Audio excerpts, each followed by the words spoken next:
welcome back to Newfoundland and Labrador Studies 2205. This is Unit 3, The Country Grows. I'm Miss Fleming, and this is Section 3, Lesson 2, Video 1 on Immigration Policies. Before we begin, we must acknowledge the fact that immigrants faced many challenges at the turn of the 20th century and were subjected to racism, prejudice, and unfair treatment from the government. Many immigrants opened small businesses, thus positively affecting their surrounding communities. Unfortunately, immigrants today still face many of the same challenges a whole century later. Even though the provincial government has apologized for some of the racist and discriminatory policies that were in place at the time, there is still a long way for us to go as a people. So let's talk about this particular time period. The majority of immigrants to Newfoundland and Labrador during the 1800s were of English, Irish, and Scottish descent, as we discussed in our last unit.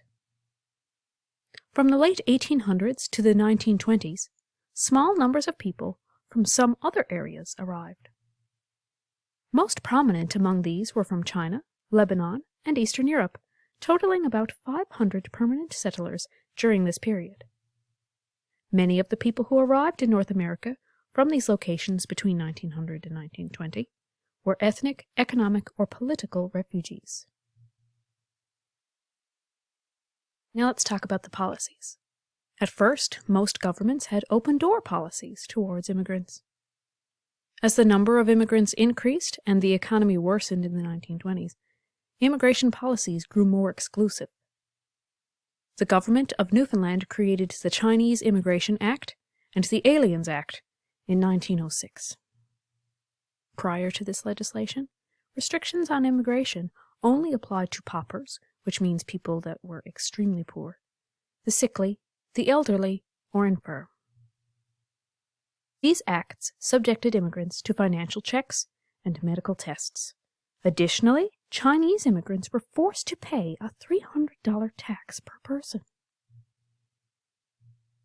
And if this wasn't enough, more restrictive policies came into place in 1924, 1926, and again in 1932. Government officials abused their power to exclude undesirable people who may become a public charge. I have this because it was rhetoric used at the time. Or who may just be using the colony as a stepping stone to immigrate to Canada or the United States. Additionally, the government reserved the right to prohibit, and I quote this from documentation, the landing of immigrants belonging to a race deemed unsuited to the climate or requirements of the colony, or immigrants of any specified class, occupation, or character. Now it's time to continue to the next video. In that video, I go into more detail on specific immigrant groups. I ask you to take a break if you need one, and I'll see you in a bit.